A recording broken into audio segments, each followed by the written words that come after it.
It's the Fellowship of the Geek Show, a weekly podcast about comics, the comic book industry, and other geek pop culture. Music courtesy of Mandy the Martyr. And now, on with the show!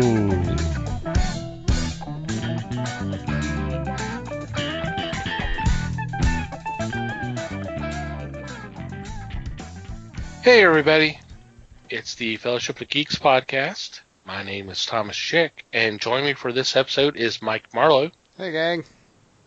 Les Webster. Hello. And Liz Newman. Hello everybody. How are you guys doing? Doing great. Groovy. Doing well, thanks.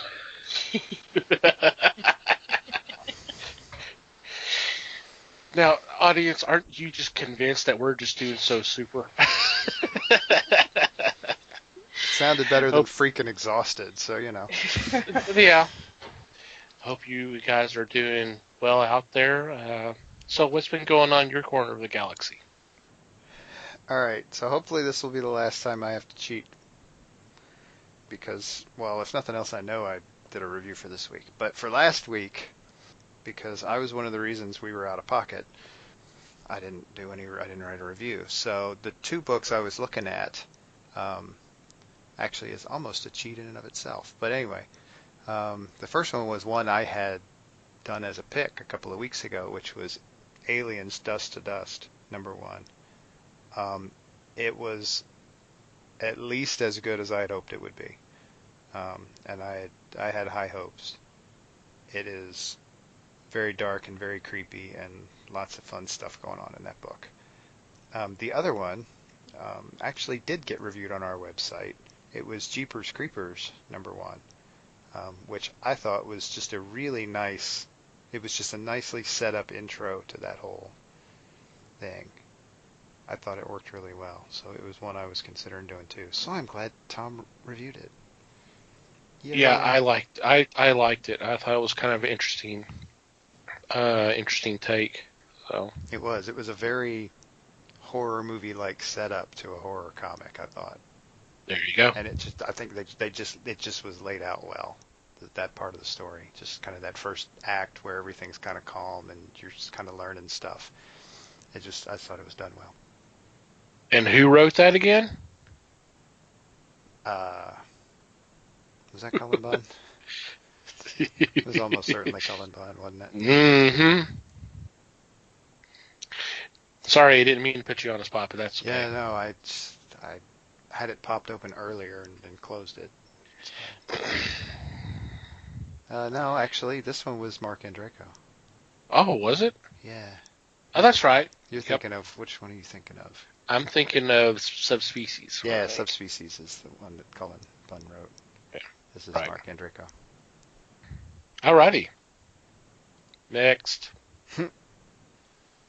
I was out of pocket, so I didn't really get into any reading, and that's my story, and I'm sticking to it.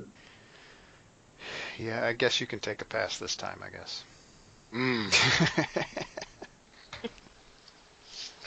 Okay. I guess that means it's my turn, huh? Yeah. Could be. Either that or we're going to be sitting here for the next hour or two. Whatever y'all want to do. All right. Well, I went and saw a movie, and I'm not going to talk about it because I think the whole internet's talking about it right now. But I will say that when this certain movie was over, me and my two sons had to sit there kind of like, what the fuck? I'm sorry, what the heck? Oh, you can say fuck on the show, it's fine. Well, in my head, that's what I was screaming, you know. But, yeah, it was pretty good. And kind of fits our theme this week, so. But, I guess my car pick, while I'm waiting for kids, is I've been reading, golly, I forgot the name of the trade.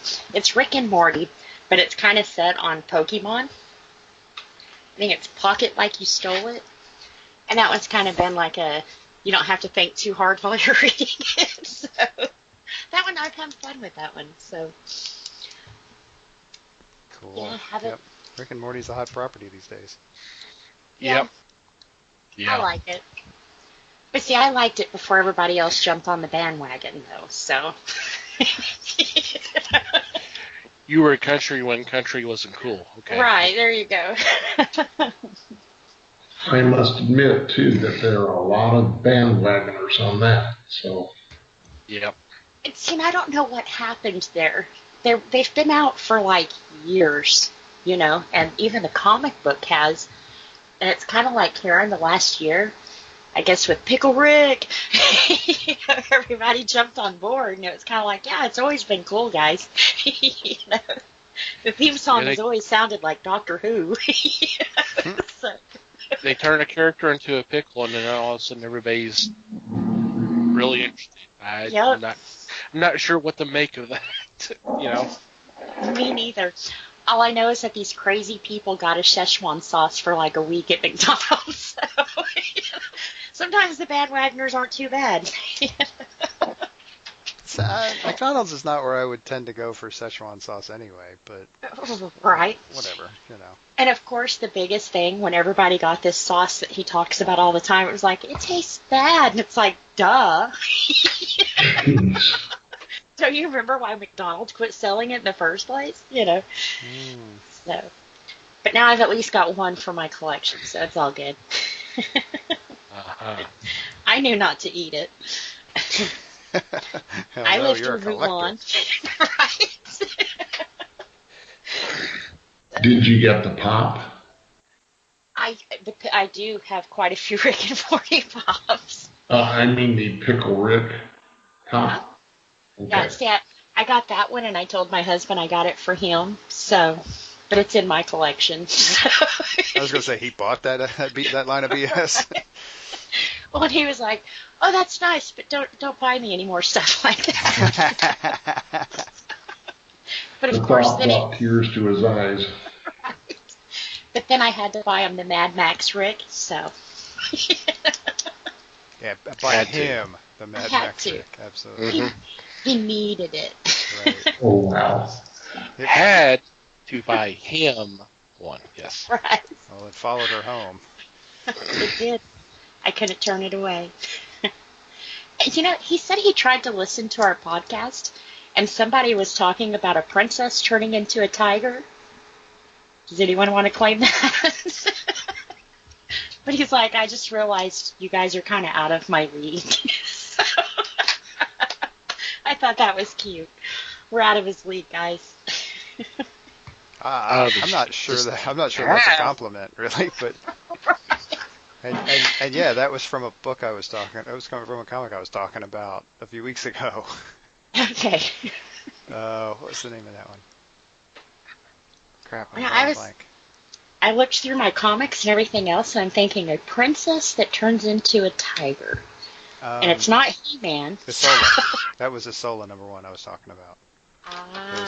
There's the captain of the guard whose queen had been turned into a tiger. There we go. And so she was having to find a way to get the curse removed. See, at least now I know he wasn't lying to me. He tried, guys. He was there. He got it. He got it. Well, he didn't get it, so he stopped. Okay. Right. I kind of took a page from Mikey's playbook and caught a couple of documentaries. Ooh. One, I believe, is exclusively on Showtime right now, but I'm sure that's going to change here real quick. It's called Eric Clapton, Life in 12 Bars. Yes. Have you seen it, Les? I've seen parts of it. It's a really good documentary. I think it came out last year. A lot of this stuff I knew about him, but there was so much that I did not. And, oh my God, talk about having a tragic life, especially when he was younger. Unfreaking believable. But it's really worth checking out. And it's directed by Lady Finzanek, and I'm sure I butchered the name. I usually do. But if you have the opportunity to check that out, I really recommend it. The other one, unfortunately, I didn't catch all of it, but I do have it recorded, so I'm going to try to watch the rest of it. But is Wait for Your Laugh. And this is a documentary on Rosemary, who unfortunately passed away last year, just as the film started rolling out. And they actually mentioned that at the end. It's a really fascinating documentary of her life, of her being. She was a child star, which many people may not know that she was in vaudeville when she was like 3, if I'm not mistaken. And yeah, and she was still going. She was still looking for work as recently as like last year. And they kind of made a joke about that because they talked about, like I said, at the end they mentioned the fact that how they said it is that she went to find her husband. I think her husband was Bobby. And then the next thing was she's still looking for work. And you're just like, you're like, okay. But I did not realize how much voice work she did in later years. She did a lot of animated stuff, and she was actually the voice of Mother for the Psycho remake, and I did not realize that. Oh wow! But it's a funny but very enlightening documentary of what she went through in her career, and I highly recommend it. I know it was a hoot following her on Twitter because she always had these very interesting stories. She was very engaging. She loved to talk about her life and some of the stuff that it was always interesting to read. So I knew she had a fascinating life. So if you get a chance, definitely check it out. Cool. Did she do the voice in 1960 version of Psycho? I don't think so. Okay, she did the voice in the remake. Yeah, it was a remake that she did. Yes. Okay. Once again, a very impressive cast for a film that should not have been made. Mm-hmm. Here. You look at the list and go, oh my God, oh my God, oh my God, oh my God, oh my God, why are you doing this? Right. You watch it and you're like, what's the point? Especially when it was literally shot for shot, except for they did some, because I caught the tail end of that the other day, and after I seen the documentary, I was like, oh yeah, that's her voice. I just didn't recognize. But I would have to go back and look at her IMDb page to find out what other voices. But she's done several voice work toward the end. And speaking of Psycho, I caught Psycho 2 the other day for the first time in a while, and I loved that film. And realized that this is their 35th anniversary of that film. It came out in 82. Or 83, actually 83, I'm sorry. My math kind of screwed me up there. But such a great film. You know, for it's a sequel to a film that should not have a sequel, but it's a great film, if that makes sense. Does that make sense?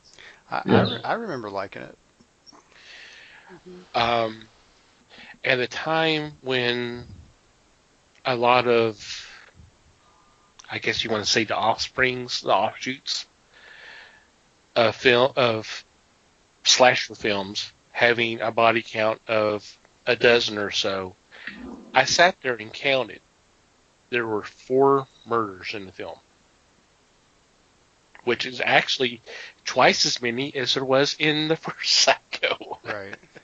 Yeah.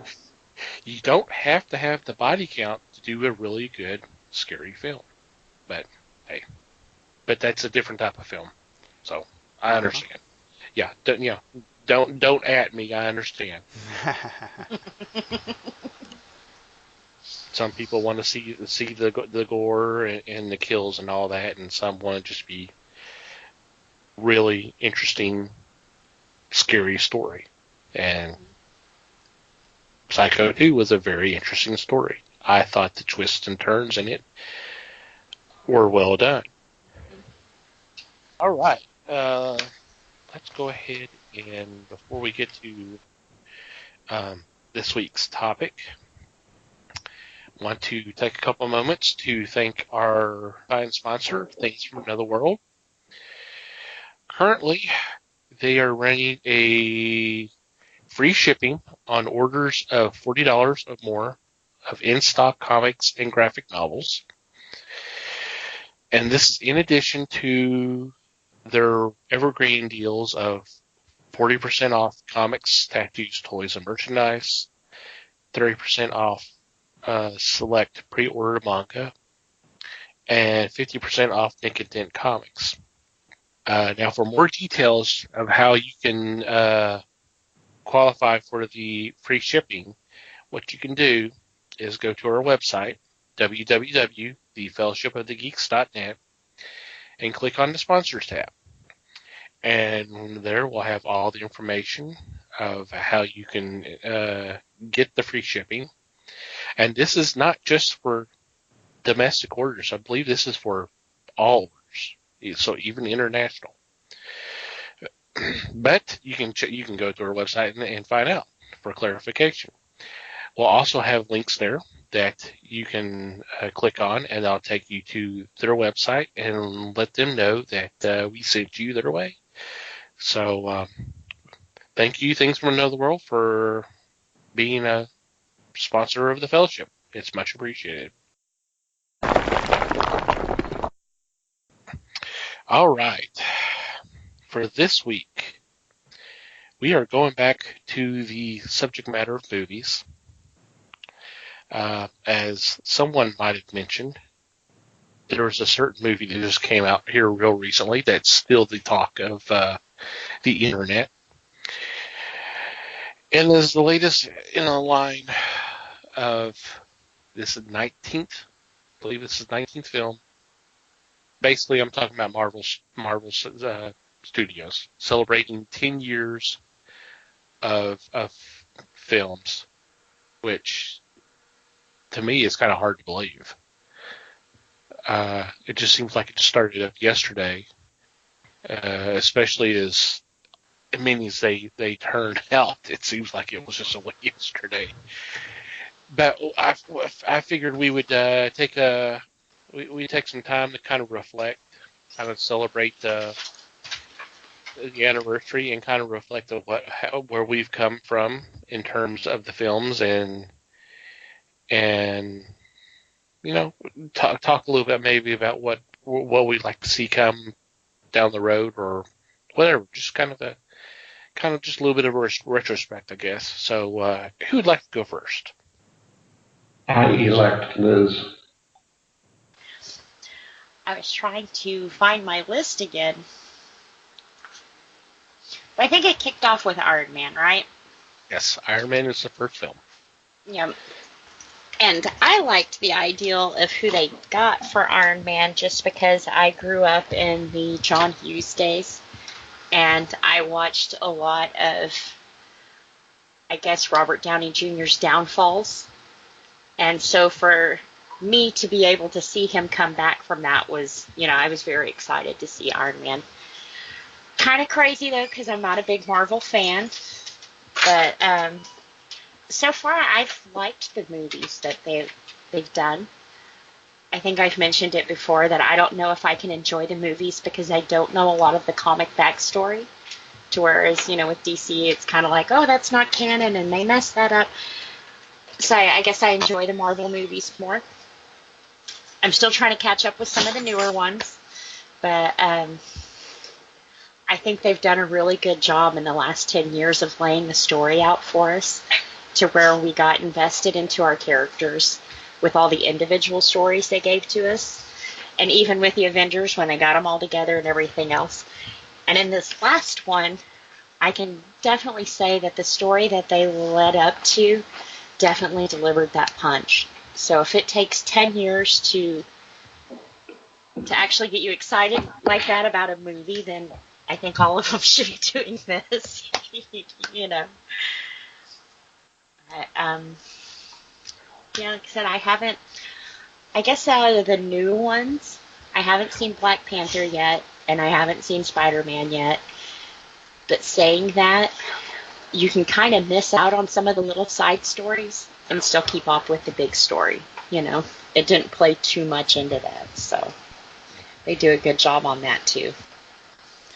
Yeah, for my money, what I think they've done well is they've managed to weave these characters together in ways that I don't know that anybody's ever really done before in a series of movies like this. You can, like I said, you can follow the story without, I mean, you can skip certain movies and still kind of keep up with the main story that they're doing. It's almost like they're building it like a really complicated season of TV shows. And not every episode of the show has any real bearing on the overall story for the whole season, but it all kind of works together in ways that I mean, TV, it's almost feel weird comparing it to TV, but they've done a really nice job of making characters relevant that, I mean, even if you do follow Marvel, not every single one of these characters is super relevant in this kind of in the main story, but the way they've built it all up to this huge conglomeration of heroes getting together to fight off this one thing, it kind of makes everything relevant. And that's, Yeah. I'm not sure that's really ever been done like that before. And I think it's kind of cool that they've managed to come at it with such a long-term view. I mean, the only real movie franchise that's lasted has put out more episodes, I can't think of a better word for it off the top of my head, is the Bond franchise. And that doesn't work the same way. That's an entirely different animal. Yeah. Depending on which kind of theory of continuity you follow for that one. But to weave it all together the way they've done with the Marvel stuff, that to me is just cool. And I'll admit I have not watched all of them either, but that they've managed to do that and keep it, if nothing else, to keep selling tickets to these things. That's impressive. That is. And I think they said this last movie, the only other movie that's had this big of an opening was Star Wars.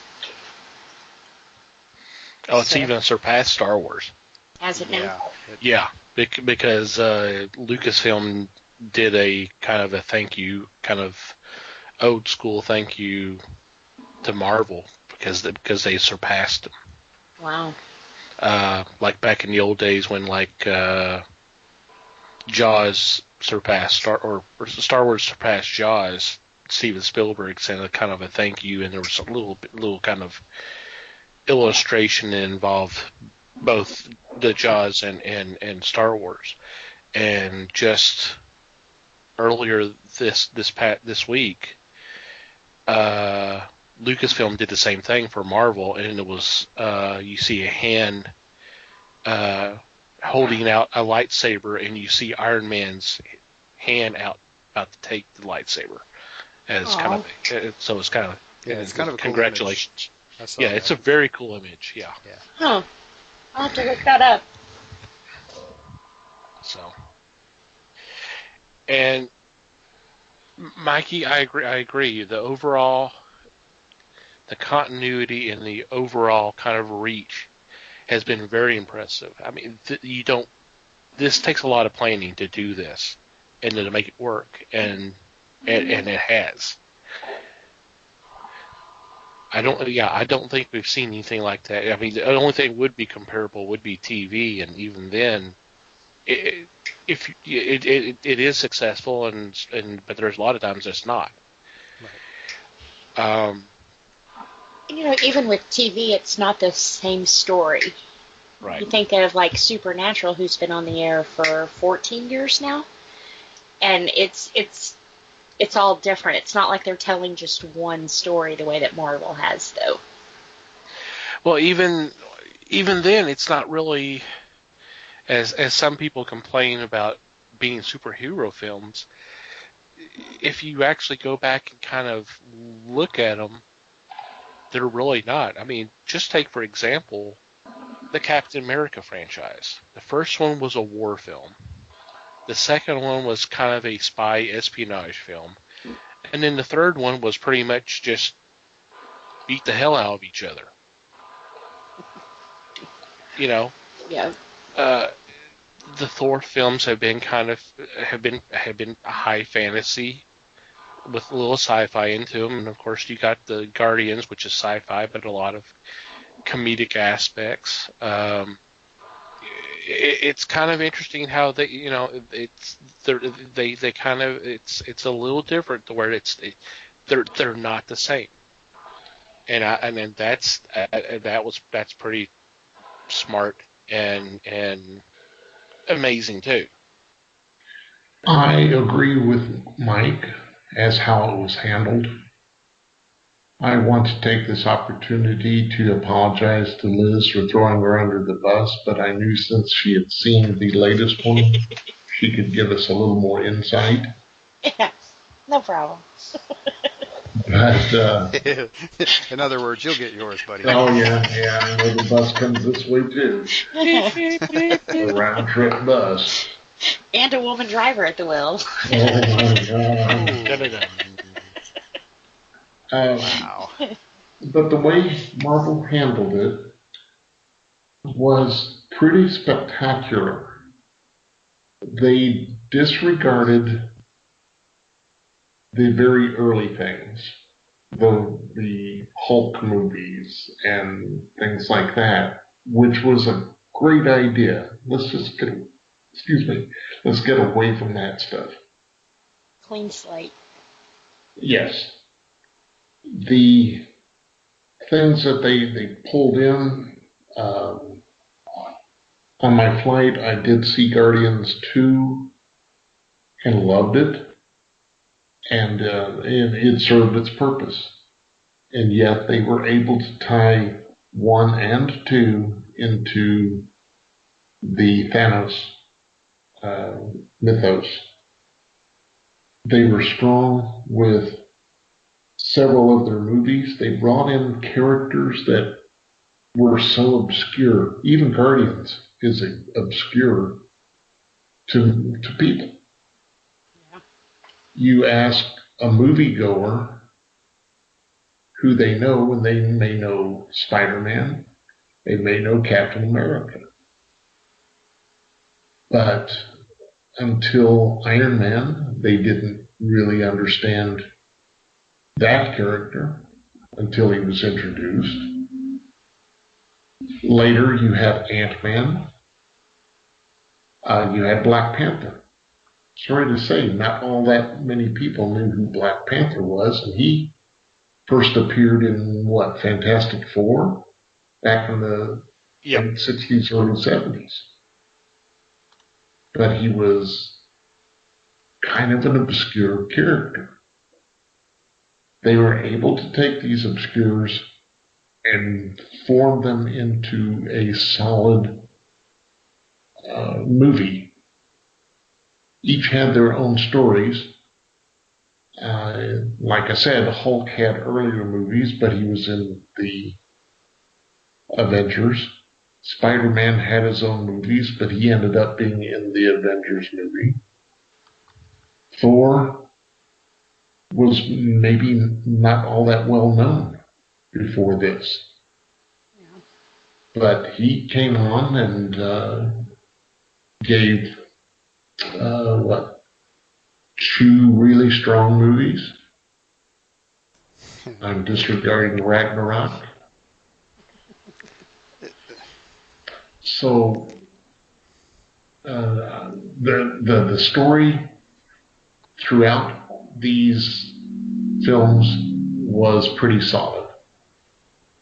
They had that one theme, that one thread that was able to tie them together.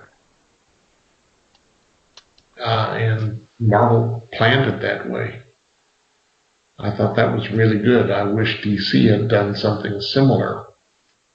But I don't want to sit and wait for 18 movies for DC to come to its epic climax.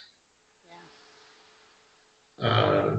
This one, the new Avengers movie, is a record breaker, and it owes it to the fact that they were able to plot out each of these films to be significant to the final.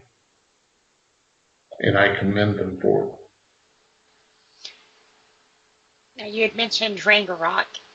I will say I haven't watched that one yet either, but watching the latest one, there's several references to that movie. So it's one that I will definitely have to watch because I guess they kind of did that, maybe it wasn't that good, but they had a purpose for that one because it is referenced quite a few times in the newest one. But I hadn't seen it. I don't know if I missed anything, but I don't feel like I did. So once again, it's one of those you can skip it and still get the whole gist of the movie without, Yeah. Right. And see, that's the trick with an inside joke. And that's how you got to play that, is if you can't assume that everybody's going to get the joke, but it still has to fit within the context of the story. And so there's a balance there. Yep. And I mean, it sounds like they're doing it well. Yeah. Still 19 movies in, they're still doing that well. They're still putting in enough stuff to make things interesting. They're allowing each character in each movie to have its own character and still fit within the grand scheme story. Yep. And that takes a lot of work. Yeah. That takes a lot of hard work, and it takes some talent. Well, they were smart because with these solo movies, they've made us care. When they faced off in Civil War, everybody had their side because they invested so much into one of those characters on either side, Right. So 10 years later, it's kind of like, these are your homeboys.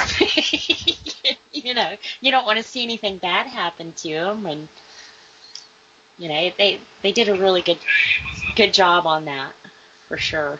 They've made us care, which is when you're doing something right. Exactly. Yep, that's kind of the hard part, is making everybody care. Yeah. Which could either make you or break you. You look at The Walking Dead right now, and they've made us care too much that when they start killing these people off, it's kind of like, screw you. I'm taking my remote and I'm going home. So it's definitely a thin line, You want people to care and be invested, but you don't want to give anybody a heart attack. I mean, well, technically that is a horror show, so maybe they are trying to give people heart attacks. Who knows? Yeah, but horror shows aren't supposed to be mushy and touchy-feely. No, and any good show is not really going to be, you're not going to be able to pigeonhole it into one label like that either. True. So. I guess kind of like Thomas was saying earlier with the two different kind of horror movies. Mm-hmm. They can't all be the same, the same genre, just different way of telling the story. True. Yep. Is there anything anyone dislikes about the movies? There's just so many of them. That's why I haven't seen them all, is because there's just too many. I kind of can't handle watching movies like that. Yeah. I mean, because I'm not inherently a superhero fan to begin with, so it's there's kind of an overload factor there for me. I kind of stopped watching them after a while because I was just kind of done with them again. And that's not to say they weren't good. It just kind of wasn't what I wanted to watch at that point. Yeah. It's like I kind of like that they did that. I'm kind of OCD. I don't know if you guys knew that or not, but I don't like cliffhangers. So when they ended a movie and then you're like, oh my God, kind of like this one, we've got to wait a whole year to find out what happens. You know? So sometimes having that movie in between there kind of tides you over to keep you going, I guess. Keeps it fresh in your mind so you don't have to watch 19 movies, you know, before you go see that last one because you've been watching them all along. Or, you know, one every couple of months. Right. You're wanting to see, I mean, 2 or 3 a year are coming out. And I'm not saying that's a failing. Yeah. That's just the way my weird ass brain is wired. But, I mean, it's actually beneficial to them overall because, yeah, you're keeping that overall story fresh in people's minds. Yep. You're not forcing them to wait. You're giving them what they want, and you're giving it to them at a pace they're not necessarily used to. But it's still not so much that you're really going to run into the problem I have a lot because, like I said, I'm weird. Most normal people are harder to overload than I am, and so yeah, you want to. I mean, this is kind of the closest you're going to get, really, to flooding the market with your product.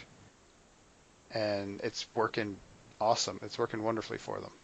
They shouldn't change how they're doing this at all because I'm weird.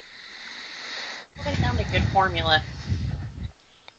And I don't mean to compare the two, but it's been a while since I've walked out of a DC movie and went, wow. You know, to where you just felt emotionally drained but satisfied at the same time, you know. It's been a while. So I think me and Thomas was talking about this, I think DC should kind of jump on that formula, you know. Make us say wow. Wow is hard because, I mean, I think, I like to think anyway, that they thought Batman v Superman was a wow movie. And it was, just not in the right way. It's just not the right kind of wow. Right, wrong wow. Wrong wow. But, yeah, I mean, they did all the right things. They had all the cool effects, and they had big fights between Big superpower characters. things, and important people in the world, in the universe, learning things, and it had all the pieces. It somehow didn't work. See, had they have done I'm what not a script doctor, Marvel so I don't know, did, and Batman versus Superman was Avengers 3, it would have worked.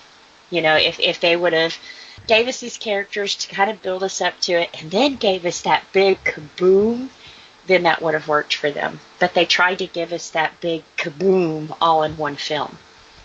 You know, they crammed this whole 3-4 movies worth of information into one movie and was kind of like, take it. You know, you're going to like this. And it was too rushed, and it wound up not telling a good story at all, you know. I think we've had this discussion before. It seems to me, and I'm pretty sure I've said this before, it seems to me that Warner Brothers is watching what's going on and says, let's do that. You know, we have a game plan, but we're seeing what's happening over here. We can do that. How can we do that? And whatever game plan has now been thrown out the door to go, well, let's do this. Because it doesn't seem like there's an overall direction. I mean, yeah. Yeah. They're not trying to tell that grand story Right. that Marvel started with a story in mind. And they're planning on taking like 25 movies to tell it. DC's not doing that. They're just they seem to be trying to put out one movie at a time Right. here. Cram it all into you at once, which is so much information to take in and still enjoy a movie, you know. Right. And it's weird that DC isn't thinking about story. Mm-mm. That's weird, because normally otherwise they're pretty good at that sort of thing.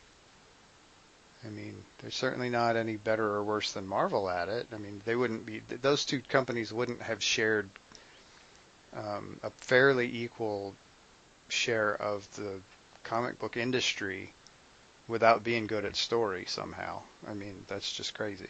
Yeah. So clearly they know how to do it. For some reason, they're just not choosing to. It's like they haven't figured out that the story is the thing with the Marvel movies. Right.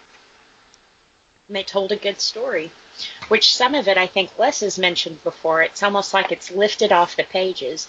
It's not let's make this guy big and buff because he wasn't that way before. It was, this is what happened in the story. Let's tell it this way.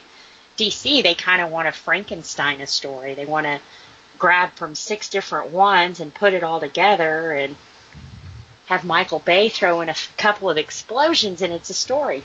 You know? Right. And from the Doesn't work that way. Yeah, it doesn't. And from DV to movie screen, they're almost 2 different stories sometimes. It's like sometimes the best stuff that DC does wound up on the cutting floor instead of on the movie screen. Yeah. It's like if you would have left that in there, that would have made sense. You know? I've heard that a lot about the extended edition of Batman v Superman. If you watch that version, things make more sense. They're not saying it's a better film, but they're saying you can understand things more. And that's sad to hear that. It seems so And Frankenstein. they added what, an hour back into that sucker? Yeah. Well, it just tells you they concentrated on the wrong things. Mm-hmm. Right, and how does that happen? I mean, I don't know. We're not really going to crawl inside their heads. Right. On our Marvel show. It's where we're talking about Marvel. Sorry. Boy, that's how we wander off right there. Polar But opposites. so far from what I've seen, what Marvel is giving us on the screen, we're taking home on our DVD. There may be a couple of extra extended scenes, but it didn't change the story or make anything make more sense or anything, you know. Right. There's not really a director's cut that at least not that I'm thinking of off the top of my head for any of the Marvel movies thus far. No. Since Iron Man. Right. Since with this story proper. There's not really any director's cut versions of these movies that change the movie. Right. And so far nearly all of the DC ones have that. And that's not good, really. You're gonna anger a lot of fans doing that. Well, it's almost like their way of saying, "Oh, wait, let me explain." You know? Right, and if you have to explain the joke, it's not good. No. I mean, that's the deal. You don't have to take a whole lot of improv classes to figure that out. You pretty much only have to go to a comedy club once to get that down. And so, I mean, and it's the same with drama. It's a story. And if you're having to explain the story after the fact, then you didn't tell the story right in the first place, is the deal. Or it wasn't a good story to start with. And Marvel's got it down. I mean, they're doing it well every time out, just about. I mean, like Les was saying, even characters that nobody's heard of. I mean, the movies are still successful. I mean, I was really pleasantly surprised with Ant-Man.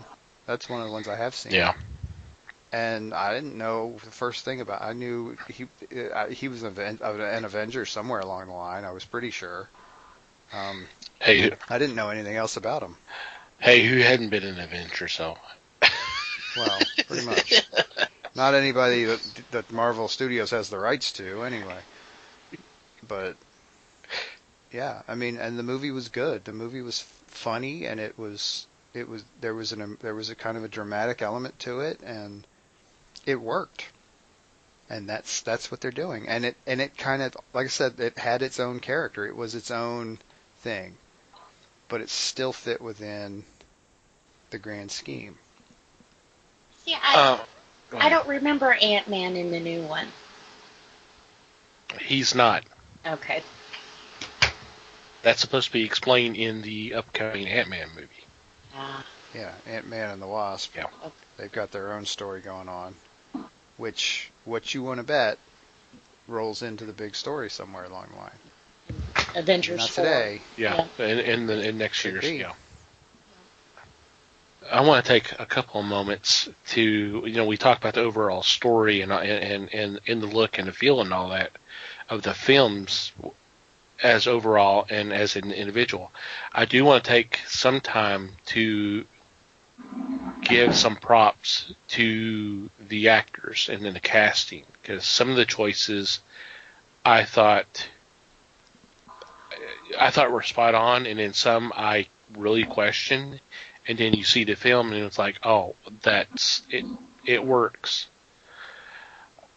Chris Evans. I've always thought of him as the smart aleck, good-looking guy. Obviously we've seen him as the Human Torch in the earlier versions of Fantastic Four. But some of the other films he's done, and you're just going, okay, I'm not sure how this is going to work. Then you see the first Avenger, and you go, oh my God, it's him. That's a credit to him as well as well as the story. Yeah. Well, they made their characters believable, And now when you see them outside of Marvel, it's like, that's Captain America, or that's Thor, They've just become those people, which is what's made it so believable. Right, and for the most part, they've done so willingly. Mm-hmm. That's the cool thing, is that you're getting them signing on for 9 or 10 movie contracts, basically. Right. So they're committing to being that character for a long period of time. I would love to play a superhero for 10 years. Let me dress up for 10 years. And not get put in a crazy house, Well, I think there might be a little more to it than that, but yeah. But that would be pretty cool, and get paid to do it. Oh, sure. See, that's Robert Downey Jr. with his role. That's kind of what he reminded me of. A kid who's finally gotten the role that he's always wanted, to be the person he's always wanted to be. And he's just become him, Or has Iron Man become him? Well, and you mentioned some of his career issues early on, and I mean, how much of that, in a way, parallels the Tony Stark character? Yeah. That's true. I mean, he's a guy who had struggles in his life, like not that far different from Downey's, and so yeah, I mean, there is almost a little bit of typecasting involved, Right. and not really in a bad way, just in a way that really makes the character makes it a lot easier, I guess, for the character to become real. More believable. And if anything, see, my view of Tony Stark before the films, he seemed kind of generic. He was the playboy who was incredibly smart and could build all this high-tech weapons. Yes, he had the alcohol issue, but he was kind of, he seemed kind of cookie cutter. And then here comes this performance, and then all of a sudden Tony's changed in the books a little bit, and he's kind of a little bit more interesting. This is it's kind of the chicken or egg. Did it happen just before the film, or was it happen because of the film? Because I don't remember him being that much of a smartass in the books.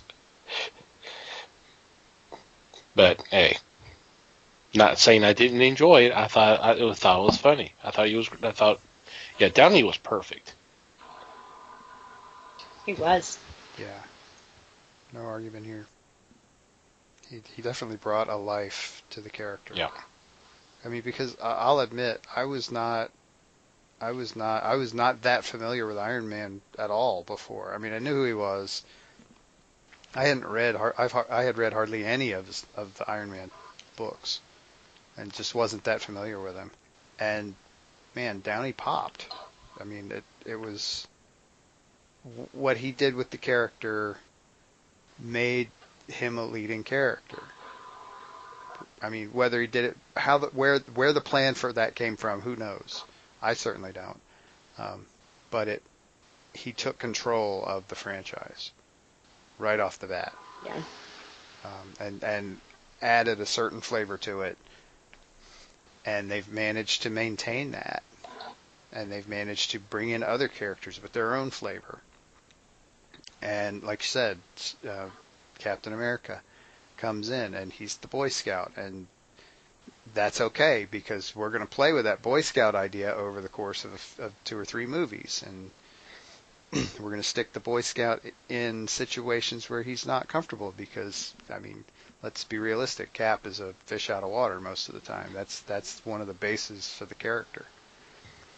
And we'll bring in Thor, and Thor is a complete outsider. You can't get much more outsider than Thor, and so we're going to put him in some weird situations. And they just keep bringing him in and doing that to him, and it's building character has become a huge part of this process. Yeah. They even managed to. I'm sorry. I was to say they even managed to make Hulk fun, not just in a punch thing sort of way. Right. Then I want to ask, did Downey play Iron Man to the point where Iron Man was more the leader of the Avengers than Captain America? I would say so. And I think that was part of the Civil War. It wasn't necessarily they were taking opposite sides of that situation. I think a lot of that was ego came into play, you know. Okay. But I've always seen, especially in the story that they've laid out here so far, Iron Man has pretty much been the leader for them. That's what I see too, is that character has transformed enough that he's going to step forward and tell them what to do. And they are going to obey it. Mm-hmm. Which is kind of funny, because it was always Cap. Everybody looked to Cap. In the books? Yes. Yes, I would agree. Well, in the books, Cap was the charismatic one. True. Like you said, Stark was a little on the generic side. He was kind of boring. He was the smart guy, but he didn't really have he wasn't oozing personality like Downey's version is. Yeah. So therefore, Cap, being a more natural leader, is going to more naturally take the leadership role. But even a good leader is not going to be able to fight through, for lack of a better term, the new Stark's ego and his inability to not be the center of attention. I mean, the new Stark is in charge more as much because he's a media whore than as because he's actually a good leader. He's actually a terrible leader. They establish that right up front. But they got to find a way to share the billing at this point, if nothing else. Yeah. And storyline. Cap is right, and Cap is, again, I think I correct me if I'm wrong, but I think the movies make Cap out to be even more of a fish out of water than he has been in the books. So whether that was done intentionally or not, that's going to also allow basically somebody else to assume more of a leadership role. Okay. We're psychoanalyzing the Avengers here. This is a little weird. Okay. Is there anything you would like to see in the next 10 years? Are you just happy with the way things are going and say, let's move on? Well, since I've seen the new one, I'll say no, I'm not happy with the way things are going right now. I'm talking about the last year. Well, you don't know how it ends.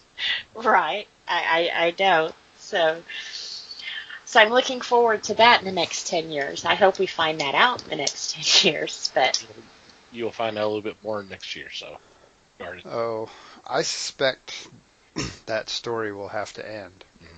see, The thing I don't want them to do is drag it out beyond the point where it needs to right. end. I want them to be careful to end the story where it needs to end. If that means 2 or 3 more movies and it's done, fine. If they can find a way to put 7 or 8 or 10 more movies into it, okay. But Yeah. let it go when it ends. Start a new story. You know, one thing I don't want to spoil anything, but I guess the general premise of the movie is Thanos getting a hold of the Gauntlet Glove and everything else. I guess my big question that I got left with is why? I mean, he explained to Gamora what happened on her planet when he did that and why he did that. So I guess my big question right now is why? Why did he want to do this? Why did he want the Gauntlet Glove so bad? And why? Which they didn't really address too much. He doesn't seem like a power-hungry kind of person, and he does, but more of a narcissist, that he's going to fix the whole problem. So maybe a little backstory on him would have been nice. Well, and there's still room for that, I think, in the next movie. I would have liked to know more about him. I think there were some relationships that they introduced and some things that he said that kind of had me questioning why. See, and the danger here is that, and we've talked about this before, I remember, it's not always a good idea to lead with the origin story. Right. And so what you're telling me is that they haven't in this case, and I think that's a good thing. Yeah. This story makes more sense without that. Learning that as we go is fine, and like you said, we'll probably make the whole thing make more sense in the long run. Right. But to still lead with sense. the origin story would screw up the story. Yeah. It would break the pattern's not the right word, but the formula. It would break the flow. Yeah. It would break the flow of the story. And I think if they would have done that with this movie, it would have been the complaint that we had with Batman Superman. There was too much of the story given in too little of the time, So the way they told it was perfect, but it, like I said, it did leave the big question of why. Good, and that's what they want to do. They want you to have questions at the end of this because they know there's more coming. Yeah. They want you to come back for more. Yeah. And it's only a year. It could be worse. And I know it wasn't one of the more popular ones in the series, but I kind of like Doctor Strange. I'm hoping they gave us his background story, and I'd kind of like to see what he does more, Well, he's going to be part of the what they're calling the fourth wave. With Avengers 4, this is, from what I understand, it's going to be the end of this, basically this story, and then they move on through with the other films. We'll have more Spider-Man, we'll have more Doc Strange, we'll have one more Guardians, but the focus is going to be on other properties. We got Captain Marvel coming out next year. Yeah. There's rumblings of the Eternals film, which I find amusing that they're doing that, or rumblings of this has come out just after Warner Brothers basically announces that we're going to get a new Gods film. I'm like, all of a sudden we get all the Kirby love here. So from the scuttlebutt I've been reading, which of course you take all this with a grain of salt, is the next wave is going to be totally different. That it's going to be a little bit more more sci-fi oriented or something like that. So it's so The cosmic angle. a cosmic angle. Thank you. And then also something that that may play a part of this is the acquisition of Fox Studios. I saw something just today of once again people sources alluding that we may get a Secret War film. Because hey, that's the way we can bring in the Fantastic Four. That's the way we can bring in the X-Men. We can do all that. Now, is Deadpool not part of MCU? No. No, is he Sony or is he Fox? He's Fox. Okay. Because he's part of the mutants. That's right. I forget that sometimes. It's part of the X-Men project stuff. Yep. Although it would have been neat to see him running around with the Avengers. That would have kind of lightened the mood on some of that. And of course, I'm kidding. I was going to say, I'll take your word for that. Right. I appreciate that. Although I am excited for his movie coming out, so. A lot of people are. Yep. Yeah. See, he was another one. I liked him before the movie, so. I'm interested to see Brolin as Cable. That's going to be kind of interesting. Yeah. But then again, I like Brolin. I like him as an actor.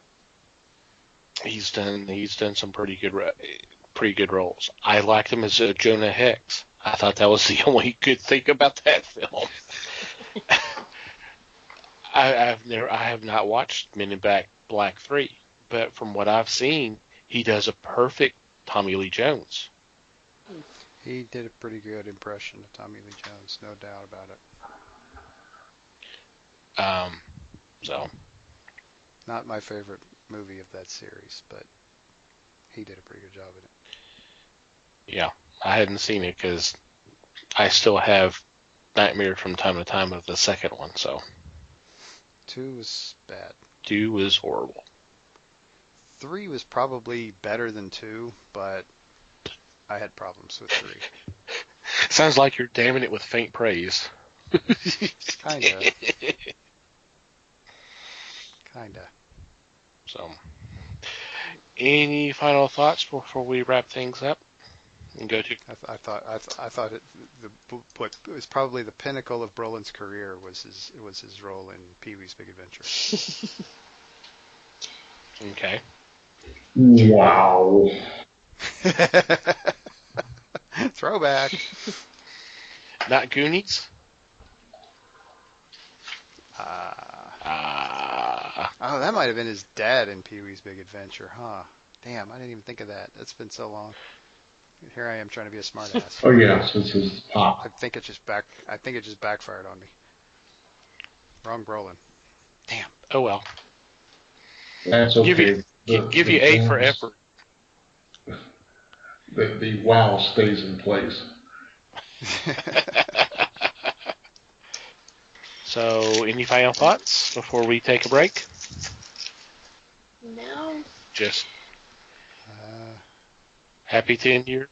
No. Yeah. Yeah. Yeah, keep up the Yeah, good work, definitely. Marvel folks. Alrighty. With that, we're going to take a quick break and be back with our weekly picks.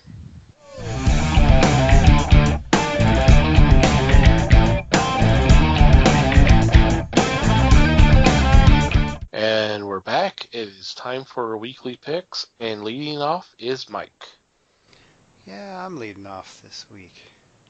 And my first book is an IDW book, and it is Highest House, number 4. This is number 4 of 6, I believe. And it is a very interesting little kind of medieval fantasy type story, with a young boy who is essentially a house slave in a castle in this medieval country, in this medieval territory. And he's got, I won't go into too much spoiler territory here, but he's got a voice that he hears in his head. And it's got some very interesting ideas, and it's got some very interesting, there's some very interesting stuff going on in this, and I definitely recommend it. I mean, like I said, we're midway through at this point, but it is definitely worth checking out. There's some very cool stuff going on here. It is very well written. Very cool. Very nice. Okay. I am next. And for my first pick, I'm looking at the first issue of the adaptation of Star Wars The Last Jedi from Marvel Comics. And I mean, enough said. It's the adaptation of the movie, which I'm excited to read and find out details that were obviously not in the film. That's the thing I've always loved about movie adaptations. I have not picked up the novelization, and I've been told I should. But I'd like to check out what's in the comic, and it should be fun. Yep. Those are usually interesting. And Liz, you are next. All right, for my first pick, this is actually a 2-for-1 kind of thing. It's Hunt for Wolverine. This is a tongue twister. The Antimonium Agenda. The New Avengers have heard that Wolverine died, and they all made a promise that if he died, they would go find his body to make sure that the people couldn't take the antimonium out of it and use it for evil purposes. So the New Avengers will get together and go look for Logan's body, which the New Avengers will include Iron Man, Spider-Man, Jessica Jones, and Luke Cage. So they will be looking for him. Now, the second part to this, if you didn't know that Wolverine died, the trade to The Death of Wolverine is also coming out this week, so you can pick that up and read that, and then this will pick up after that one ended. So you can spoiler your own reading there. Yeah, there you go. That's can. kind of cool. So it should be pretty good. You know, I kind of applaud him because I really thought Logan would have been back before now. I really thought he would have been brought back somehow through the Secret Wars event they did a couple of years ago. So, you know, he's been gone for 3 years, 4 years, something like that. So I'm surprised he's been gone this long. Yeah. Good for them. One of Marvel's cash cows. And, you know, when it all happened, everybody was like, well, if there's just one cell. He poured antimonium all over him. I don't think anything survived from that. So yeah, it's gonna be interesting to see how this comes about. And of course, and the thing is Charles Soule, who wrote the original story, who basically killed him off, has the opportunity to bring him back, and that doesn't happen a whole heck of a lot. Mm. So Cool. And he's a pretty damn good writer too. So yes, he is. that helps. Yep. Alrighty, Mikey. Okie dokie. My second book is an image book, and it is Port of Earth, number 5. This is a new arc that we're starting with Port of Earth. And if you're not familiar, the Image sells their Volume 1 trades for $9.99, so go get that.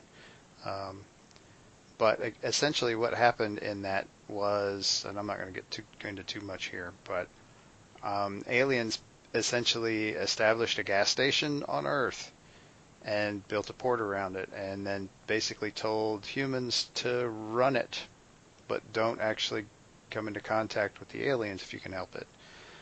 Which, of course, is a rule that got broken almost immediately, and that was kind of what the first arc was about. The second arc is kind of the beginning of the aftermath of those problems, and more problems that come along with it, of course. This is actually kind of an interestingly dramatic series for it being a little bit sci-fi, because one of the cool things about it is that in the process of the aliens putting a gas station on Earth, is they kind of gave humans some technology and improved things, or at least changed them, and how things have changed in all of that is kind of one of the things that was interesting about the series. So it's definitely worth taking a look at. It has been kind of interesting, and I'm glad to see this back. So, me too. Alrighty, for my second pick, I stick with Marvel Comics. And this is your latest addition to the Marvel Masterworks hardcover collection. It's Marvel Team Up Volume 3. And this collects issues 23 through 30 and Giant Size Spider-Man issues 1 through 3. Some great names listed on here. Len Wein, Gary Conway as writers, Ross Andrew, Jim Mooney, Gil Kane as artists, and guest stars like Daredevil, Falcon, Dracula, Brother Voodoo, Hulk, Human Torch, Thor, Iron Man, on and on and on. I love the team-up books. And, Marvel Masterworks are always high-quality product, so this is definitely a buy for me. Pretty cool. Mm-hmm. Alrighty, Liz. All right, for my second pick, it's actually another Marvel title. Did you ever want to be Deadpool? Now's your chance. You are Deadpool #2. It's kind of a different kind of comic book. It's a choose-your-own adventure. You get to read your story. You get to pick what you want him to do. If you come across some villains, you've got to roll the dice, and that decides your outcome. And this is going to be a weekly event. You keep your scores from issue to issue, and they tell you how you did at the very end. So kind of neat, kind of a different concept for a comic book. It's kind of one of those you can go back and read over, make different choices, and have a whole different story. We're going to see Deadpool go through the 60s with Hulk, the 70s with, I'm sorry, I don't know who he's going to the 70s with. And he's also going to run into Daredevil. So, should be pretty interesting. So if you want something different, something kind of light reading, this would definitely be your story here. Deadpool tends to specialize in something different, so. Yeah, definitely. All right. Kind of a cool thing. The things that have been really kind of cool about these are the variant covers. The variant covers are variations of the old TSR role-playing game covers. Oh, wow. Oh, cool. And they look really cool. So I was almost willing to buy them just for the covers. Because if y'all are long-time listeners to this podcast, Mikey and I have some good and bad memories of the Marvel superhero role-playing games. Mm-hmm. Good and bad. I said good and bad. Good and bad, definitely. And Liz, I believe you have an honorable mention. Yes. This week we are finishing up White Knight with #8. I will tell you the variant on this one looks better than the original cover to me. Oh, wow. Yep. but they are wrapping this one up. It's been a really interesting story. It's kind of put Joker in Batman's place and Batman in the Joker's place. And now we're kind of watching the seams come undone on Joker. So I guess the big question is now is he just going to totally flip out? Or is he going to keep this presence up that he's sane now? And so should be pretty good. And I think, of course, wrapping it up, we've got to see Batman take his cowl back. And, they've kind of been downing on my man. So he's got to take that crown,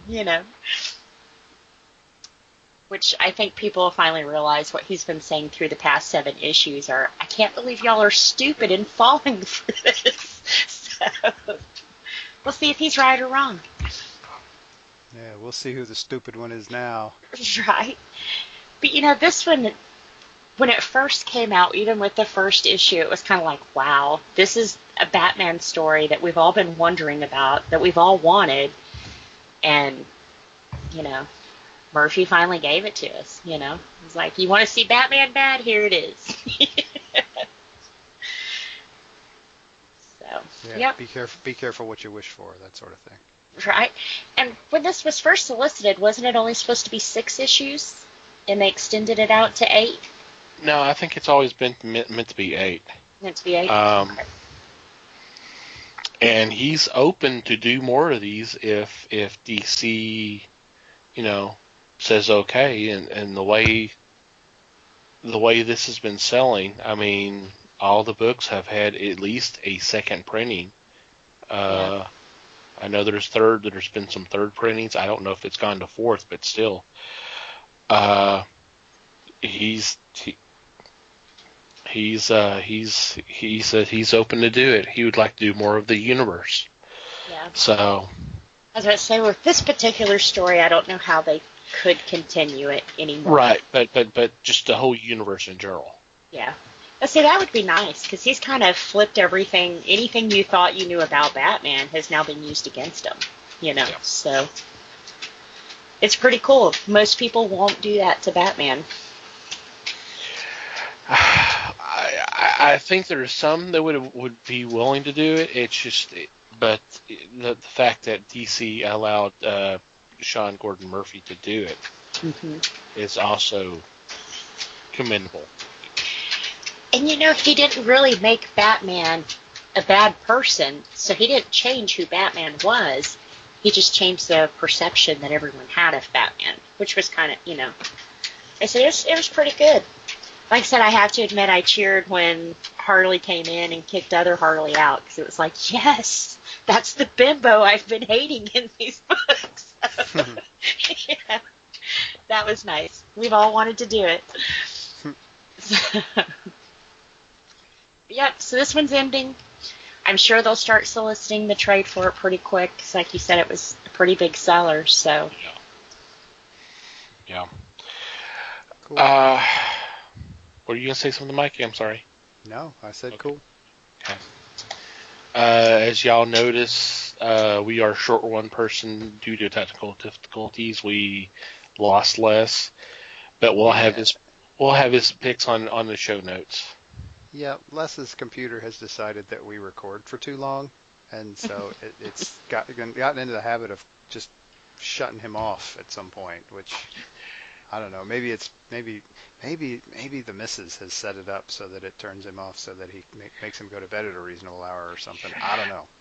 Well, in fairness, we did a lot of talking pre-show, but we hadn't talked to each other, and it's been almost 2 weeks, or a little over 2 weeks actually.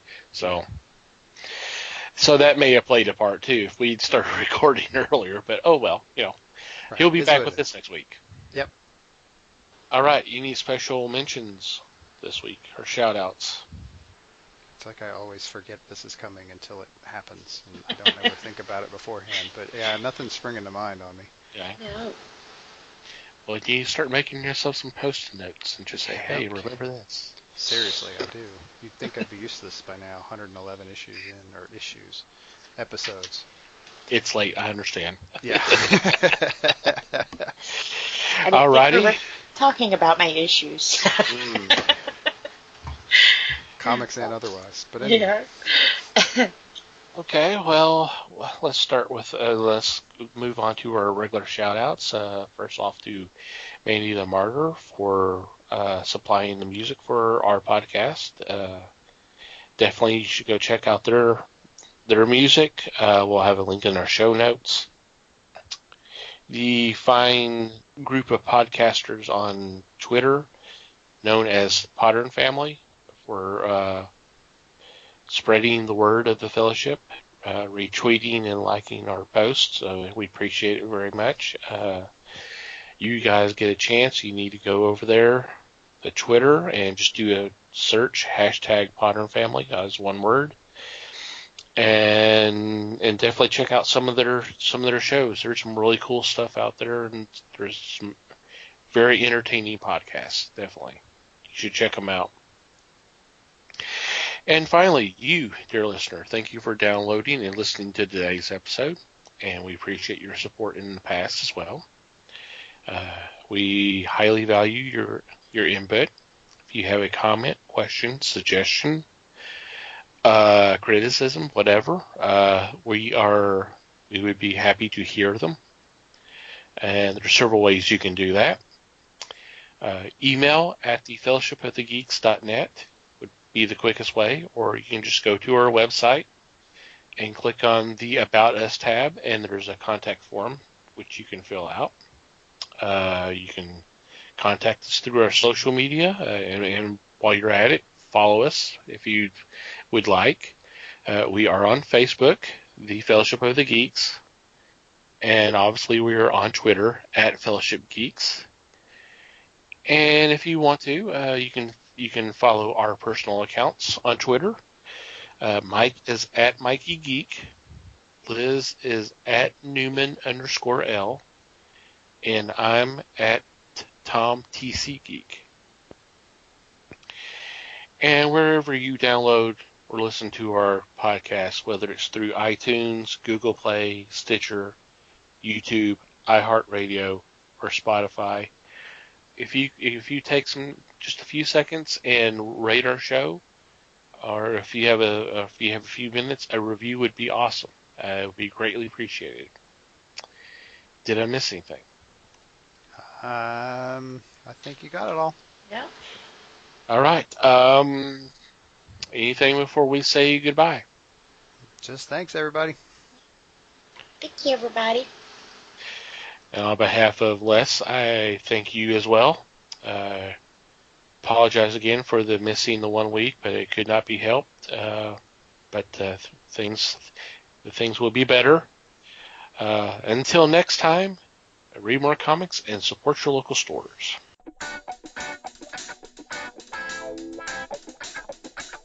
We thank you for listening to the show. Comments, suggestions, and questions can be sent to email at thefellowshipofthegeeks.net. You can follow us on Facebook at The Fellowship of the Geeks and on Twitter at Fellowship Geeks. Until next time,